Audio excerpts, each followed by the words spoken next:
Hey, how are you? This is Michael Williams, and I want to welcome you to How to Stop Stuttering and Start Speaking. What I've done is I've prepared this very special report for you entitled 6 Power Techniques to Start Speaking Now. Let me explain exactly what this is. These are short-term techniques to help you cope, to help you get through the day. These are not long-term techniques.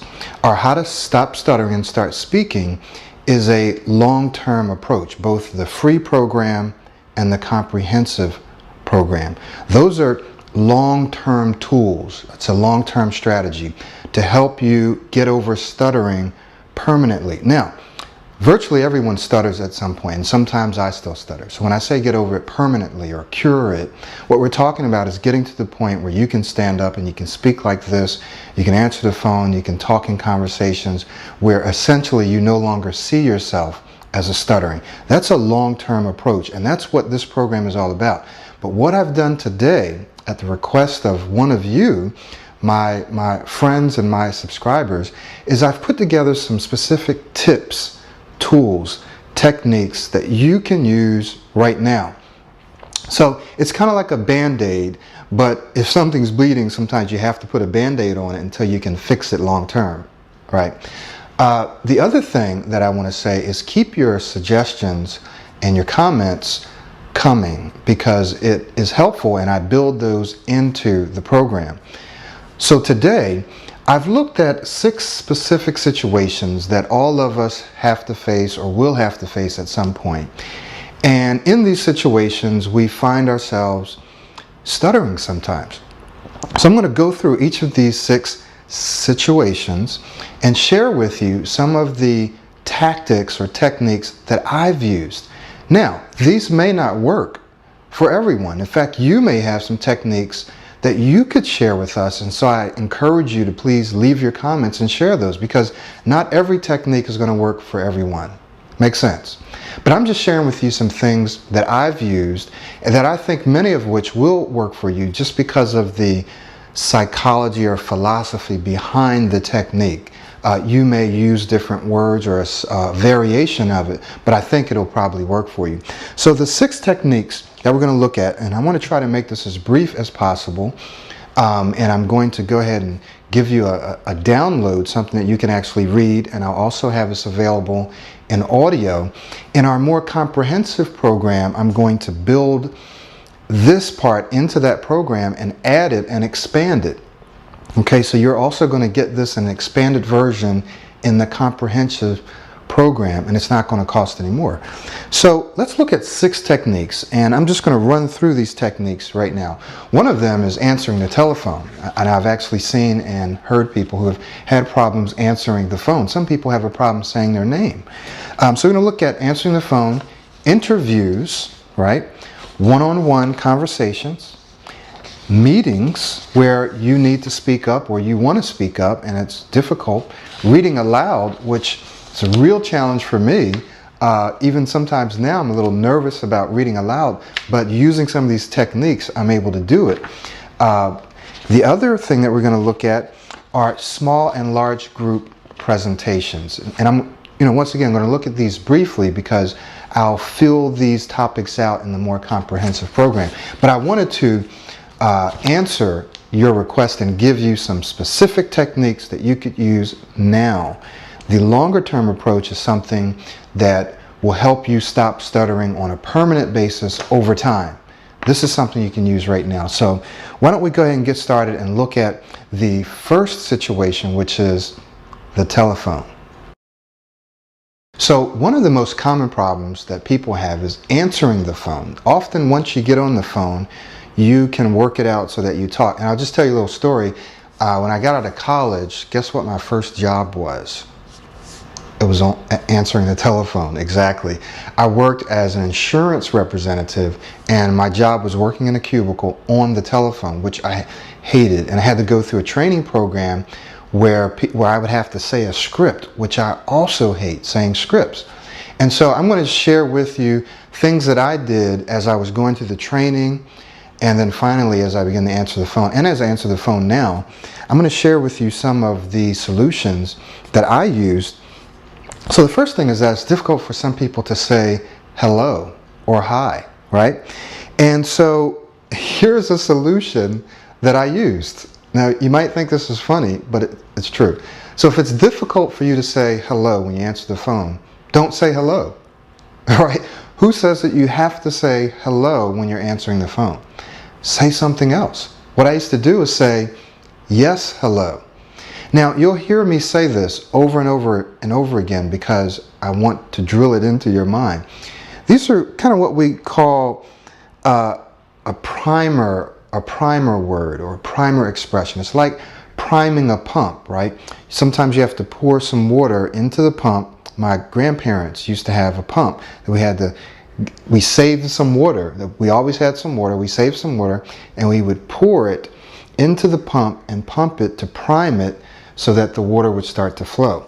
The same thing when you need to start speaking. And once again, I'll use this in other situations as well. But in answering the phone, if it's difficult for you to say hello, or in your language maybe it's something else, then prime the pump with another word that you can say. So I used to say, yes, hello. Or now I say, this is Michael Williams. Or I'll just say, Michael Williams, right? So you can say something, find something that's appropriate for answering the phone, and use that to prime yourself into the conversation. Makes sense. You don't have to say hello. Say whatever you need to say. The other thing that you can do is you can use a sound to prime your speech, like so you can or and as you you can say hello, right? Now it may sound a little strange, but if it's what you need to do right now to get the speech flowing, do it, right? Because this isn't the end-all be-all. Remember, this is like a band-aid. This is a short-term strategy so that you can get through the day and get through the week as you develop your long-term strategy, as you use the long-term strategy that I'm teaching you. Makes sense? Great. So, for the phone, if you can't say hello or whatever it is in your language, because we have people from all over the world who are subscribing and who are now members and taking advantage of this program. And so whatever the word is, if you have difficulty saying it, say something else to prime yourself into the conversation. Like I said, I used to say, yes, hello. I can say yes. I used to have a problem saying hello. I don't anymore. So I'd say yes, hello, or I'd say, and this is Michael Williams. How may I help you? Right? So I used and or yes, or if that's difficult, use a sound. Or you can even try to make it a silent, like, yes, hello. So you're kind of using that sound to prime you. Whatever you need to do to prime your pump. All right, let's get ready to take a look then at our second situation, which is interviews. Interviews, there's some preparation, some mental, because I would say 98, if not 100% of this is psychological. Now, there are some genetics involved. There may be some physical things involved with some stutterers. But even if it is physical, there is a huge percentage of this thing that's psychological. And so, whether it's physical or not, doesn't matter. What matters is that you can get better. Even if it's a little better, that's better than nothing, right? So a lot of this is psychological. So when you're going into an interview, one of the situations that you might find is that, first of all, you're nervous for a couple of reasons. We're all nervous when we go into an interview, right? And so this nervousness exacerbates the problem of stuttering. The second thing is that you're nervous about stuttering. You're not just nervous about the interview. That's compounded by the fact that you're nervous that you're going to stutter, which we cover this, see, in the How to Stop Stuttering and Start Speaking program, this kind of thought that's in your subconscious that's a part of your self-concept that says that you're a stutterer.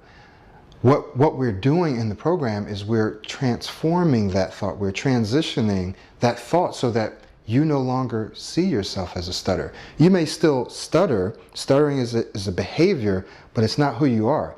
You're no longer a stutterer. You're a great speaker, right?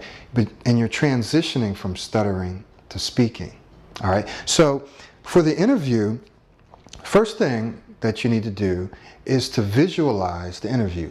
Walk through the interview in your head from the time you go shake the person's hand, you go in, maybe it's a panel of people, maybe it's one or two people. You visualize the whole interview, you visualize and you think about the questions that you're going to be asked, and you think about your responses and how you're going to respond smoothly and easily, and it's going to flow.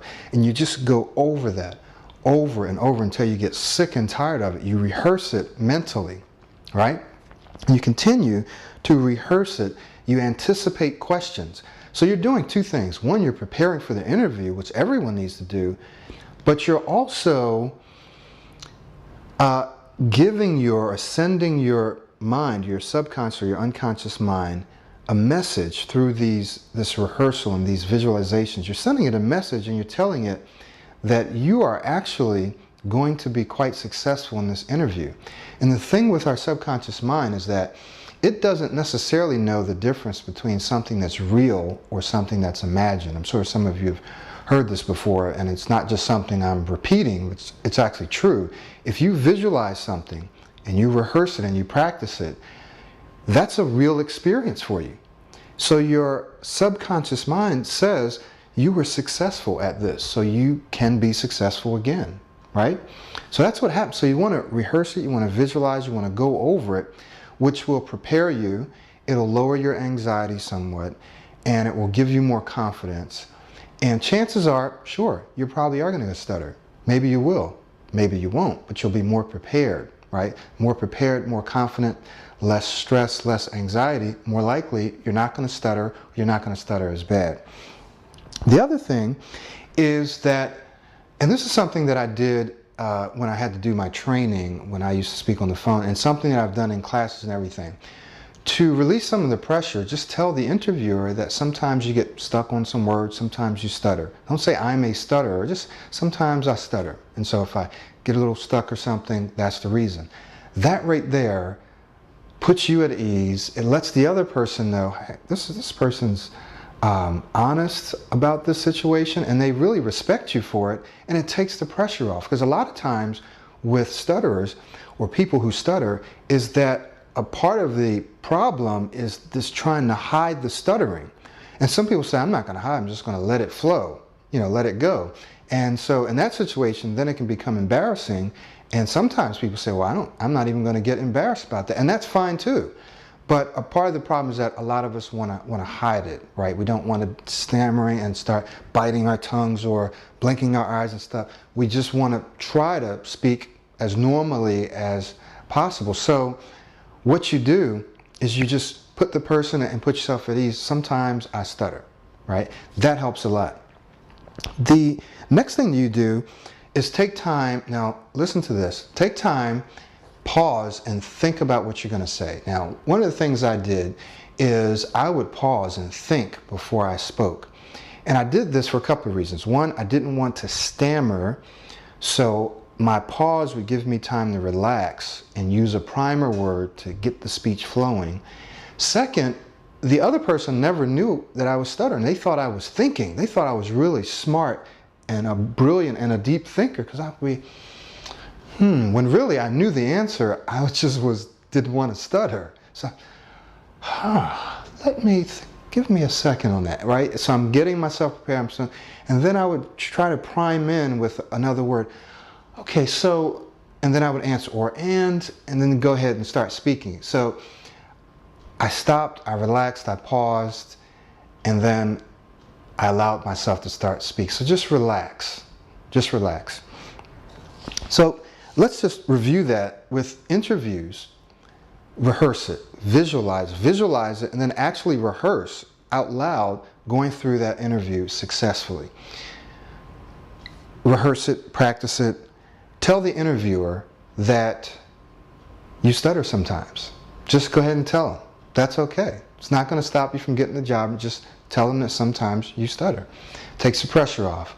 And then take your time, pause, think before you're speaking, and you'll look smart. You will be smart, and it gives you time to just relax and get in. Don't feel like you have to jump and respond immediately after the person says something, because you really don't. Now, if you take too long, then the person's going to wonder, did you go to sleep? Are you still there? So what you want to do is pause, and you'll learn how to pause for shorter periods of time, but that's a technique. Now, you may have some other techniques. Feel free to share them. This is just what I did. So your confidence is raised because you've prepared for the interview. You've gone over it in your mind. You feel confident when you go in.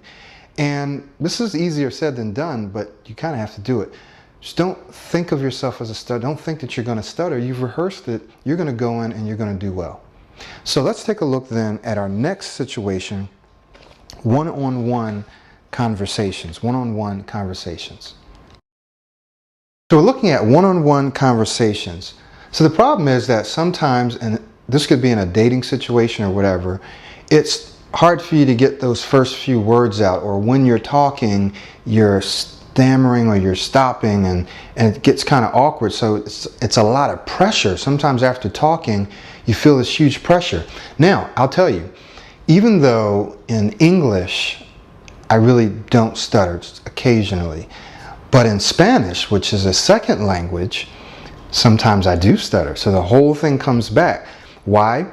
Because I'm still transitioning my self-concept to seeing myself as a fluent Spanish speaker, right? I haven't completely done that yet. So sometimes I will get stuck and I won't be able to say certain words.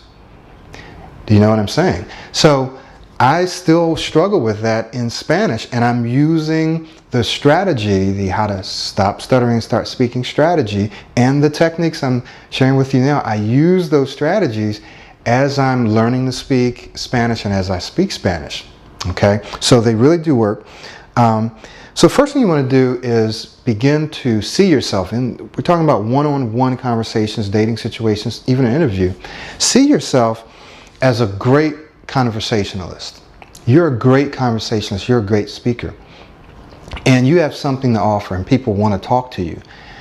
As a conversationalist, as a great communicator, you would think that you have to be able to talk a lot, right? The truth is, if you're a good listener, people are going to think you're the best communicator in the world, right? So it's really more about listening than speaking. And asking questions, right? So a person says something like, so how was your day? So they're asking you, so how was your day? And you can say, well, my day was fine. It was pretty good. I just relaxed, or I worked out today. What did you do today? So immediately you turn it back and you ask them questions. And you continue to ask them questions and you respond. But what this does is it makes you a great communicator. They love talking with you. You don't necessarily have to talk as much because you're asking questions, right? You're asking more questions and you don't want to overdo it. And remember, these are temporary techniques because you're developing yourself into an excellent speaker anyway. So soon, you're not even going to have to use these techniques. But asking questions and listening is something you should do all the time anyway. So ask questions, but see yourself as a great conversationalist. This means doing more listening than talking. That takes pressure off right there. Second, be conscious of the fact that when you ask questions, you're actually in control of the conversation. If I ask you a question, what do you think? If I ask you a question, what do you do? See, I'm asking you a question now, and what you're probably doing is thinking of the answer, right? You're thinking, well, if he asked me a question, I'm probably thinking of the answer. Right. So when you ask a question, you control the conversation. The person usually will respond unless they just ignore you and go on talking. You ask a question, they're thinking, they're responding, you control the conversation, right? So having that little bit of control makes you more confident. The more confident, less stress, less anxiety. Often this lowers your stuttering or lessens your stuttering. All right. Find words, phrases, and sounds to prime your speech pump. Remember, we talked about that. So find words, phrases, or sounds that you can use to prime. Some people use so. They start off with so, or they start off with like. Now, if you're speaking good English or whatever language, you don't want to do this long term, but if you need to do it to prime your pump, then use so. Or use another word, or use a sound, or yeah, and then start speaking. Okay, so do whatever you need to do, prime that speech bump, and then start to flow into the conversation.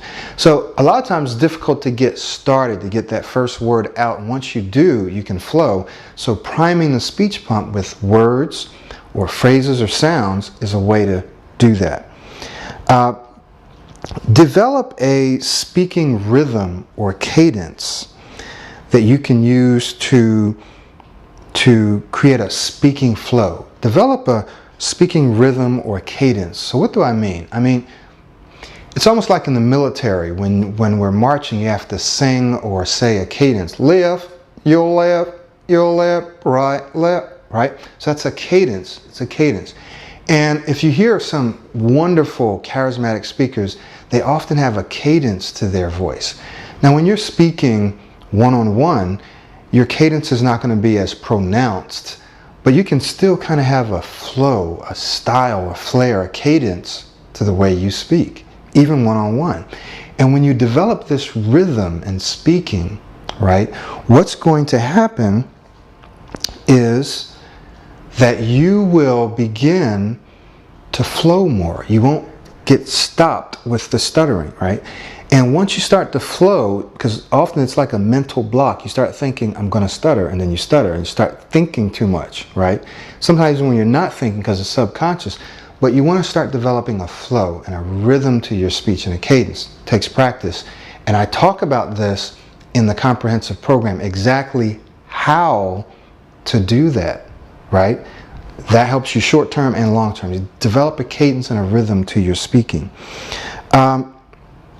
Trust yourself and know that you're going to find the right words to say. If you start thinking, I'm not going to know what to say, or I'm not a good conversationalist, then you're not going to be. So trust yourself, know that you're going to find the right words, you're going to be able to carry on a good conversation. You are a great conversationalist. Ask lots of questions, and just remember that when you ask a question, you control the conversation, and you don't have to ask questions the whole time. Certainly you want to respond, but just remember that these techniques will help you one-on-one. The other thing is speak in shorter sentences. This is good anyway. You don't have to go on and on and on in a conversation. Speak in shorter sentences. This is good because it gives the other person a chance to what? Remember what you've said and respond. So you don't have to say long sentences or act like you're giving the speech. Speak in short sentences. So these are all just a few techniques that I use in one-on-one conversations. The other thing that I'll do that I will mention a little later is I use my hands when I speak now. I still do. It's a physical, a physiological, it's a motor way for me to actually get my speech out, or get my speak on, if you will. So my hands help me speak. Right? Now I don't have to use my hands now, right? But I use my hands and it helps me get the words out. And I probably relied on them more when I was transitioning from stuttering to speaking. And now it's a habit. So it's a way I can demonstrate or create words and help get the words out. So even in one-on-one conversations, you can use your hands. That's okay. Try it. I think you'll like it. The next thing that we'll look at are meetings, things that you can do in meetings. Things that happens in meetings is you have something to say. You're a part of the meeting. You're not necessarily running the meeting. We'll talk about small and large group presentations in a minute, but you have something to say. You're in a meeting and it's hard to get the words out, right? And if you have someone in the meeting who's a talker, or if you have a couple of people, and you usually have at least one, maybe two, and they're going back and forth, they're taking up what we call airtime. So a person who's a little more introverted, or a person who stutters, it's going to be very difficult for them to jump in, right? So what do you do about that? Well, here's what I've done. First of all, let's talk about the attitude. Attitude is that you believe that you have something valuable to contribute. When you go into the meeting, know that you are a valuable part of the team, and that when you speak, people are going to listen. And we'll talk about how you do that, but you have something valuable to contribute. How do you get yourself to that point? You prepare. You know what the meeting's about, and as much as possible, and you prepare yourself. You have the information, you have your notes, so you're prepared. Make sure that you're constantly developing yourself as well. Become an asset so that you feel more confident, you feel more knowledgeable, and when you speak, people do listen, right? So that builds your confidence. So just know and believe that you have a lot to contribute. Know that when you speak, people are going to listen. Be sure that when you do speak, you have something important to say, right? Don't just talk to be talking. All right, second thing that I used to do, here's a specific technique that was more attitudinal, is I used to raise my hand. I still do it now. If people are talking, I'll raise my hand. Sometimes they'll ignore you and they'll keep talking, and then you have to use another strategy, right? But raise your hand. Raise your hand. And whoever's running the meeting may let those people talk for a while, but eventually they'll see you and they'll go, let's let Michael has a question here, so it gives me the floor. All right, and you go, well, now all the eyes are on you. So what do? Well, you prime your pump again. You say, yes, what I was going to say was, so you use a primer word. These primer words or phrases or expressions are going to be very important for you to get the pump, your speech pump flowing.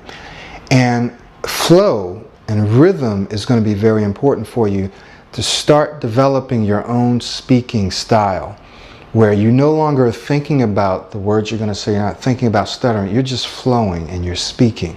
Okay, but in order to do that, you have to prime, you have to get those words out. So when you raise your hand and they call on you, then say, yes, and just start speaking, right? And make sure that you know what you want to say. All right. The other thing is, don't be afraid to slow down when you're speaking. Don't feel like you have to speak fast. For some people, speaking fast helps them stutter. For other people, speaking too slow helps them stutter. So you have to find your right speaking speed, but don't worry about slowing down a little bit. Don't speak so that people fall asleep on you, but you don't have to speak real fast and get your words jumbled and so forth. So just take your time and speak in short sentences, because if you're speaking at a slower rate of speed, then you don't want to have a long comment that you're making, right? So you want short sentences. Take your time, relax, prime that pump. The other thing that I mentioned earlier is use your hands to assist you. Just like I'm doing now, just like you see me doing now. Use your hands to assist you in speaking. And then, which I already said this, just find those little words or phrases that you can use to get you started. That's very important. All right, so what you do in meetings is you go in, you believe that you have something powerful, something of value to contribute, and that when you speak, people are going to listen. You prepare yourself for that meeting, but you prepare yourself in life in general so that you do have something to say, right? By reading, by listening to audio, by watching video, doing whatever, taking classes. Prepare yourself and raise your hand. Use primer words. Use shorter sentences, okay? Let's take a look next at reading aloud. And this was a struggle for me, for a long time. Past the time when I stopped stuttering, I still had a challenge reading aloud. And I still don't really like to do it. If someone calls on me to do it, I don't like to do it. I will do it. So we're going to talk about reading aloud. Let's take a look at reading aloud. The problem is that sometimes when for example, you're in a class or you're in a workshop or a meeting or something, and there's a passage or that you have to read, and you know that the instructor is going to go around the room and ask everyone to read, and you know it's going to get to you. So you're terrified that, oh my goodness, I'm going to have to read. What if I get stuck, right? So right there, you're already preparing yourself to stutter. And so then maybe what you do is you look and you count down, you say, okay, where am I going to have to read, and can I say this? That's a good strategy. You look and you say, let me practice reading this sentence. And a couple times I did that and they skipped around and I had to read something else anyway. So, but if you say, okay, he's asking them all to read, he's going to read number 1, she's going to do number 2 and 3, and I'm going to be number 6. Let me read over number 6. It's unfortunate because we're not listening to what anyone else is saying, but it's a tactic. It's a temporary tactic for you to do to help prepare yourself for that reading. So let's talk about things that you can do. Whenever possible, inform, and I already shared this with you, but I'll share it again because it's very important. Inform the teacher, the instructor, the facilitator, or the person leading that sometimes you stutter. Remember, you're not hearing me say that you're a stutterer.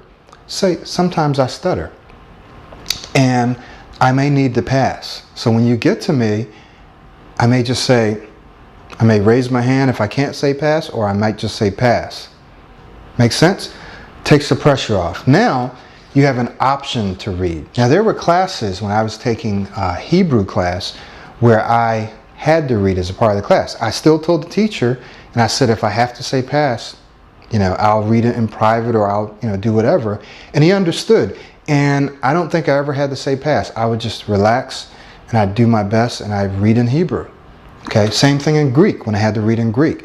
And I'm going to share with you some other techniques, but let the teacher know. Here's another thing. When it's your turn, act like you're reading for a play, like you're an actor. That is, get into character. Remember I told you about developing your own style, your own rhythm and cadence? When I'm reading now, and I just had to read not too long ago in front of a couple hundred people, I actually don't read normally. I read like I'm going to be reading for a play or something, or like I'm another character. So I develop a cadence in my voice as I'm reading. That's going to help you too. So think of yourself as someone else when you get ready to read. Don't think of yourself as you, the stutterer. Think of yourself as you, the great orator, you, the great reader. You're a great reader. Get out of your own character into this other character as you're reading. Okay? That is extremely helpful. So remember, this way it's not you reading, but it's a performer. It's an actor who's reading. All right? You create a rhythm and a flow that takes you from sentence to sentence, right? So create a flow as you're reading. If you get stuck on a word, pause. Use a dramatic pause and then go ahead and read that next word.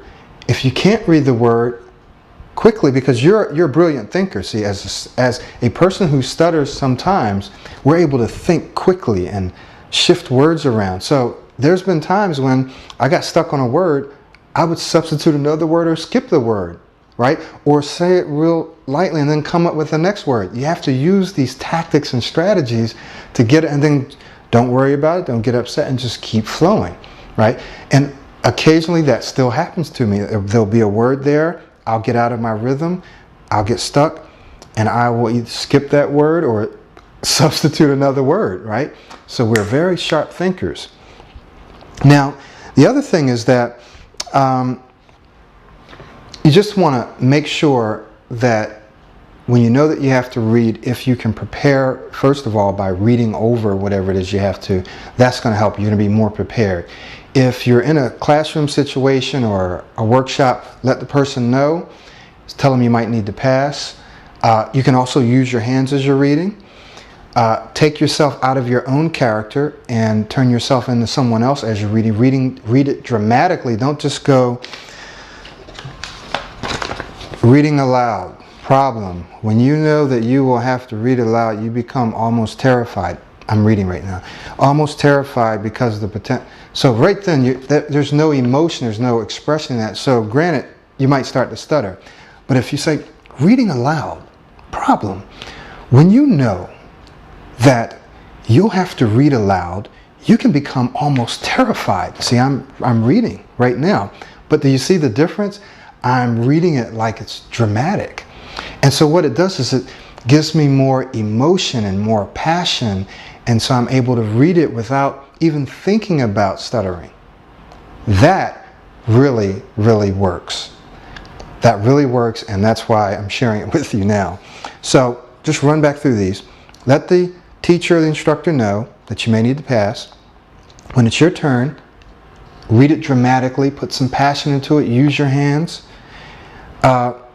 Create a rhythm or flow as you're reading that takes you from sentence to sentence. Pause in between, right? It's like a dramatic pause, and then go on. If you get stuck on a word, skip it or make up another word. People will say, oh, you put another word in there. That's okay. And if you do those things, I think that that'll help you get over reading. Keep in mind, this is short term because you're transitioning now into a great speaker. So these are just techniques and tactics you can use right now. The next one that we're going to look at, and the last one, is small and large group presentations. So let's look at that. Favorite topics, something that I do as a professional now, and something that actually helped me transition from stuttering to speaking. And once again, we actually look at that comprehensively in the full program. Let's look at small and large group presentation, whether it's doing a small meeting where you have to give a presentation, or you're leading a little workshop or team meeting, or a large presentation. First thing is that there's the fear of public speaking that most people have. In fact, they rate the fear of public speaking higher than the fear of death because you have to live with the results, right? So many people are afraid to speak in public, and many people get stuck and stutter who don't even really stutter. So that should make you feel comfortable. Some people who normally don't stutter will stutter, stammer, get stuck, freeze up. Some people pee their pants. They do all kinds of stuff because of this terror of having to speak in public, right? You're not going to be like that. If you stick with me, not only are you going to move from stuttering, you're actually going to become an excellent public speaker. This will take some time. It may take some time, so hang with me. But you're going to transition because of the things I'm going to share with you. So I'm going to touch on this now, but in the program I'm going to go much deeper. I'm going to continue to expand it. Here's what we do. First of all, psychologically, you think of yourself and remember that you're an expert. How do we do this? Well, you think of yourself as an expert. You are the expert. Don't go in thinking, oh my God, I'm going to stutter, I'm going to mess up, I don't really know what I'm talking about. Even if you don't know, fake it. Act like you know what you're talking about. All right, now, what you really want to do is you want to know what you're talking about. So, what you want to do is think of yourself as an expert. And one of the ways that you do that is you prepare. You prepare so that you are an expert. And I'll talk about that in a little more detail in just a minute or two. So let's look at a couple of things. Remember that when you're speaking to people, it's not about you, it's about them. When you care about the people you're speaking to, and you care about the topic and the audience, so you're passionate about what you're talking about, and you're passionate about the people, that relaxes you, and the people know it. The people can feel that you care about them. Just like I think you can feel that I care about you. And I do care about you because I have gone through what you've gone through. And when I'm speaking Spanish, I still go through it sometimes. So I understand and I do care about you. And that's why I'm putting the time and the effort and even the expenses to doing these programs, because I want to help you move from stuttering to speaking, because I know that you can do it. I know that you can do it. So when people know that you're compassionate and that you care about them and you care about your topic, so if you can find a topic that you care about, or find some part of the topic that you care about, then it's going to help you speak about it from the heart. It's not going to be something that you're reading or talking about as a robot, right, mechanically, but it's going to be more organic. It's going to be more passionate. So remember, it's not about you, it's about them. And you want to remember that your goal is to make sure that the audience gets their questions answered, right? Their issues addressed, or that they receive the information that they're seeking. So you want to remember that the audience gets their questions answered. So they're going to have questions, right? Your job is to answer their questions, or that they have some issues that you are going to need to address. And then finally, that if they're just looking for information, you're giving them the information that they need. So the presentation is not about you, it's about them. Once you take the focus off yourself and put it on them, it relieves the pressure, right? Because it's about them. It's not about them looking at you and you're performing, even though you are performing depending on the presentation you're doing. But even when you're performing, your performance is for them. Makes sense? This is very important. You may be looking for some specific technique. This is the technique attack. It all comes from here, and it comes from here, that when you care about the people, then it takes the pressure off you, and it puts the attention on the audience, and it allows you to speak better and more naturally. The other thing that you do is you smile. First thing you do in any situation, whether it's interviews, one-on-one, reading, small, large groups, every situation that we have talked about, even on the phone, people can see your smile on the phone, believe it or not. Smile. When you smile, what does it do? What does it do? It relaxes you, and it relaxes them. And that's what you want. You want to be stress-free, anxiety-free. You want to be relaxed, and you want to be confident when you're talking to anyone, even a large audience. So smile. The next thing that we mentioned, and I told you that I would talk to you a little more about this, is preparation. The more prepared you are, the more confident you are, the less stressful, and the more you can flow. It's all about flow. So think of preparing like a mine, right? And what you want to do, or like a well, right? It's a well. And you want this well to be so full of information that you can never get all of it out. So when you prepare for a presentation, over-prepare. Make sure you know more than what you need to share. That way, you're very confident. You are an expert in that subject matter. So when you're speaking, you know you're only giving them a small percentage of what you know, right? And that gives you great confidence, and they can see that and they can feel that. So over-prepare for your presentations, okay? All right, let's look at a couple other things. Go over the presentation in your mind as if you were giving it. Just keep rehearsing it, going over and over exactly what you're going to say, how you're going to say it, how they're going to respond.